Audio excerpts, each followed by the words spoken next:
చిట్టపట్ట నడుముల ఊపులు ఒక ఇరుసున్న వరసలు కలవగా ముసిరిన కసి కసి వయసులో ఒక యదన సపదని సకలవుగా కాదంటూనే కలబడు అది లేదంటూనే ముడిపడు ఏమంటున్నా మదనుడు తెగ ప్రేమించాక వదలడు చూస్తా సొగసు కోస్తా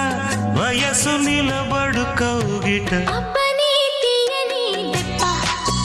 ఎంత కమ్మగా ఉంది రోయప్ప అమ్మ నేనున్న నీ బుగ్గ ఎంత లేతగా ఉన్నదే మొగ్గ